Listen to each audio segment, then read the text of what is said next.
have this fear that he's going to do something wrong.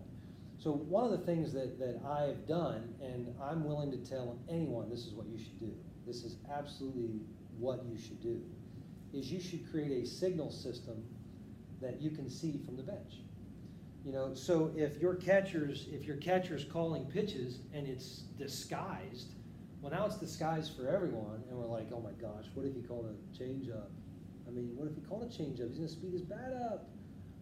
So if you have a system in place where everyone can see the signals, including the outfield, right, including the other team, they just don't know what it is. Now if you're watching intently enough and you're like, changeup, step off. You can't call it changeup, right? You can't call it changeup. And then you say, no, and then you call something, right? But if you have a way to just guide him in the process, he can call the game whenever he wants. One of the things I'm constantly doing is questioning how can we call it faster? What's to say the pitcher can't call the game? Why can't the pitcher call the game? The pitcher should know what he wants to call. He should think right along with the catcher, right? Really, the catcher's just suggesting pitches. He's the one calling the game. So last year, creatively. Now teams. What are you laughing about this? You're crazy. What's that? You're crazy. That's funny to say it that way. What? Why wouldn't the pitcher call a game? Why would the pitcher call a game? Why is it always the catcher? Pitches? He's the one making the call up there anyway. Yeah. So tell me you had a system out there. We did have a system. You're crazy. No, absolutely. Yeah, we had a system. What's that? Why can't pitchers hit? Because they don't train them. They just give up on them. Yeah, exactly. So what we did, I'll tell you, and you can be creative. Jason knows this. We talked about this. You used it. That's awesome. So any hard cut, Kentucky, Kansas, Connecticut, Carolina, Colgate, Cornell, meant continue, right? So if he threw a fastball and I liked the pitch, and we were going to beat his bat, I would yell Carolina, and Carolina meant continue. So if he threw a curveball and I liked it and I wanted a curveball, I'd yell Carolina. So Carolina didn't mean fastball, it meant continue. So it meant two different things depending on what you threw before it. And then any vowel sound meant flip the speed. All right. So if you went fastball and I said Arizona, that meant I want something soft. Now they would call changeup or curveball, but I wanted something soft. Now later I said, all right. So if I call an Indiana, Iowa, Illinois, I want a changeup. That's a lockdown changeup. So then I had I's, right? So. And then I would have to throw in the Michigans, which meant nothing, and the Floridas, which meant nothing, and the Georgias, which meant nothing, right? So there I was. Now, the interesting thing is, at first, they're like, what they think is he's calling a play, right? And then you do it on random, and they're like, what is he doing, right? So then fans would be like, Villanova, and then you're like, right? But as long as you're comfortable in your system and the kids, and then my goal was to empower my pitchers. In other words, that pitcher and my nephew, Cole, embraced it more than my son, Luke. Luke, I don't know, he just never, but Cole got locked into a mind, like he gets mean on the mound. So he would come down and be like, Connecticut, and then he'd get it, and he'd just tell the catcher, Connecticut. So he'd walk back up, and I was like, there's the fastball, and then boom, and then he'd come back down and he goes, Carolina, and then he'd get it, right? He didn't want to make the signals, that's too slow. Like, I know what I'm throwing, just let me tell you what I'm throwing. So that was a system that we used, right? So you can be creative. Don't let convention keep you inside a box. But that whole catcher thing, if you know what's going on, what a great way to let them do it. Go ahead and have at it. Let me just monitor it, right? And have a way to say, hey, step on. That's not a good pitch. And, get him back on the mound. So you're talking about signs like they would, like how many times they go to their mask. Yeah, or so I got you. Okay. the signals that we would use, some system, and you can be creative, but we basically had these spots to touch. We had both knees, we had the chest, and we had the face. And our guys were using a signal system where some method indicated some pitch. And our guys knew it, so if you're in left field and you're paying attention, and there's a righty up, and maybe he calls a change up, and he's been beating bats. But now all of a sudden, you're like, what's a change up? Like he's gonna hit this to me. He's gonna elevate this change up. So then the left fielder might be more aware, or the third baseman usually gets blocked, right? It's only the middle infielders that can see it. But now the third baseman's like, change up. Here we go, baby. Roll over ground ball. You know, so. So can you give me an example of what a system was that you did there? So you just talked about 4 touch The points. system? So give me a piece of what you would do Okay, to call so what we did was if we never went to the face, it was a fastball. Okay, so like if our pitchers would stand out there and they'd look at the catcher's mask, and then they would just run through this system here, and if they never went to the face, it was a fastball. The minute the catcher went to the face, now the pitcher had to count. So 1 touch after the face was a second way to call a fastball. We wanted multiple ways to call the pitch we call the most off, right? So no touch of the face, that's a fastball. Another way to call a fastball would be like right there, 1 touch. 2 touches after the face would be a curveball, and then 3 touches after the face would be changeup. And then more advanced way, like if you didn't like that, you could change the hot spot. Like if you didn't want the face to be the hot spot, you could have the chest be the hot spot.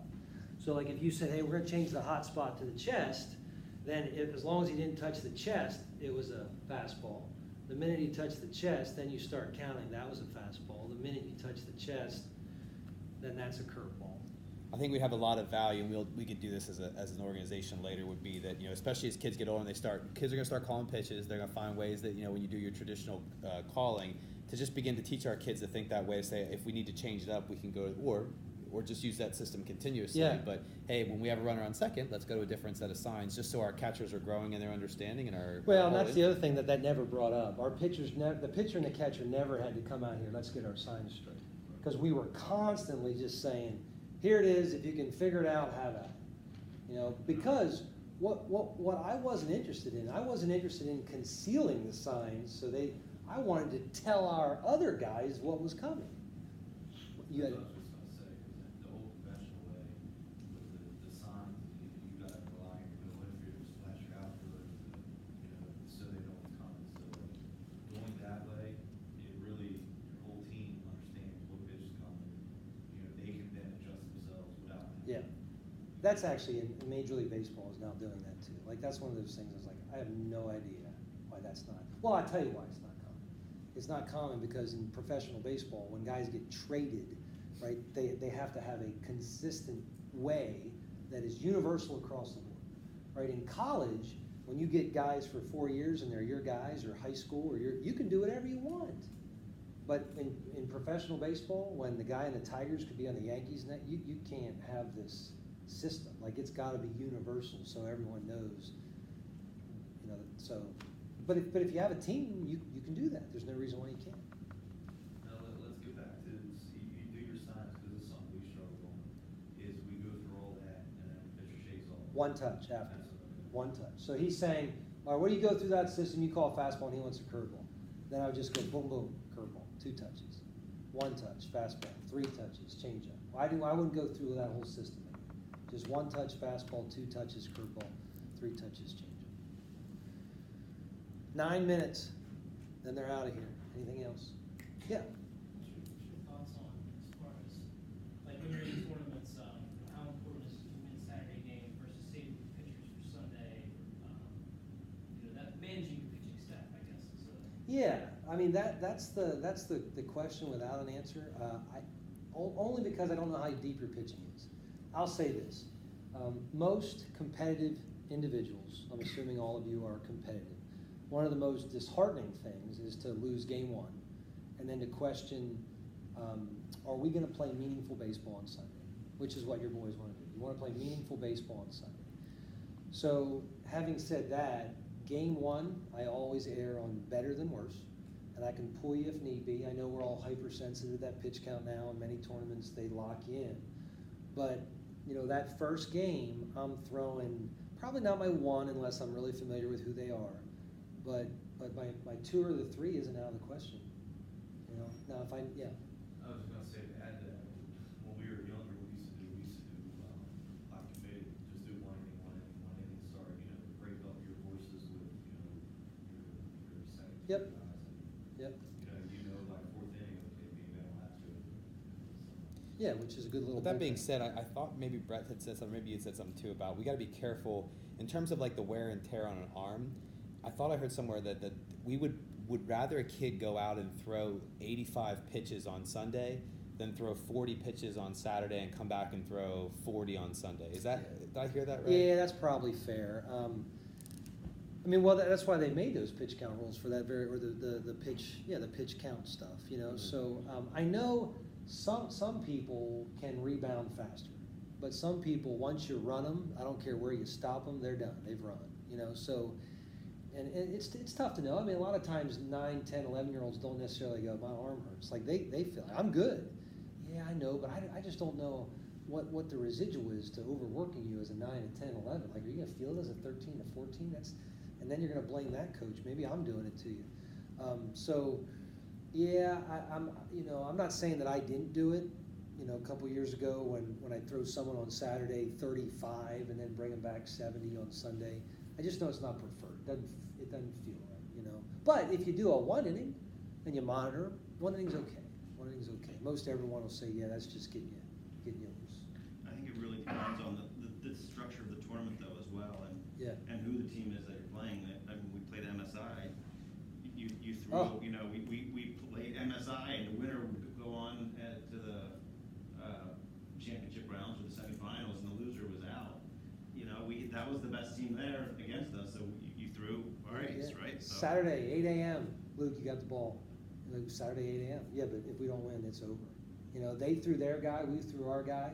3-1 game, and like, what was the temperature? Like, 3-1 game, like first, like you're like, what was this? What was this? I've heard Kyle say this too, that like, you know, again, we'll go back to that communication piece, and we get caught up in the moment, but you have to, as coaches, have it in your mind, there is a number I'm not going to go over with a kid no matter what. Yep. Like, Yep. And you got to stick with that, because the pressure to win and the thoughts on Sunday, and I know you've shared frustrations in the past about watching coaches in the name of trying to get that victory, throwing a kid, you know, like, are you serious? Like, Yeah. I saw that kid throw 70 pitches yesterday. So I'm going to tell you this story. Yeah. We're at Sports at the Beach. Tyler, his son, got a concussion. So if he didn't get a concussion, we would have been fine. But our championship arm disappears. So now I'm like, well, how am I going to piece this together? And by the way, Sports at the Beach, they still give away those cool jackets? All right, so that's cool, right? Like, you get a nice jacket, so there's a little incentive to win that thing. So we go into the championship, and we are up 6 runs going into the last inning. Maybe even 7. No, it was 6. So, but the guy had run out. He'd run his pitch count. All I needed was 3 more pitches, and we go home. He signed with West Virginia. He was a power arm. He would have mowed him down. We would have been fine. But I'm like, Nate, you can't go out on the mound. You're done. You can't go out. He's like, well, who do we have left? I go, we got him. And you can see he's like, I want that jacket, right? Like, that was what I was going to, I want that jacket. I go, you're done. If he can't get us 3 outs before they get 6 runs, we'll deserve those jackets. Well, we lost by 1, you know, and still his buddies tease him to this day, like, you couldn't get 3 outs before they got 6 runs? But that's that point. Like, you literally have to be prepared to lose at the expense of those kids' arms. You have to be prepared to lose. I would say one thing that you're also really good at, and I didn't see it a lot on other teams, that surprises me, is you are really good at getting pitchers off the field and ready before they come on. So if you've got a guy that you know is your next pitcher, they allow you free substitution. Get him off. Get him off. You got to go to left field. Get him off. And yeah, you're right. Like, we would do it all the time, and no one, like, get him off. And right in the middle of innings, we'd come running off, and he'd go running on, and he'd go down the bullpen, and we'd get him cranked up, and then he'd go in. Yeah, but you gotta be prepared to sprint. So with that 70 pitch, that 80 pitch, that's depending upon, again, Yeah. it actually could be 90, 100, Yeah. 105 with the warm-up pitches. Right. I know. You know, that's Yeah. a lot of You strain. gotta be hypersensitive to their arms. Yeah. So, it seems like the kids have become ultra sensitive too. Yeah. And now everybody's got a sore elbow, everybody's got something, and so when do you just completely shut them down? If a kid complains about, my arm's tired, my arm's sore. Well, I would say that us baseball coaches should invest all of our competency in this game and our kids and understanding our parents and being the best coach we can. The minute they bring up pain and your hands up, you gotta go see someone. You gotta go see someone, because there's no way I'm even gonna attempt to diagnose this. We've got doctors, you've got to go see that. And You know, it's sort of like a concussion in football, like the culture that we're in. The toughness component has gone. It's gone. Okay.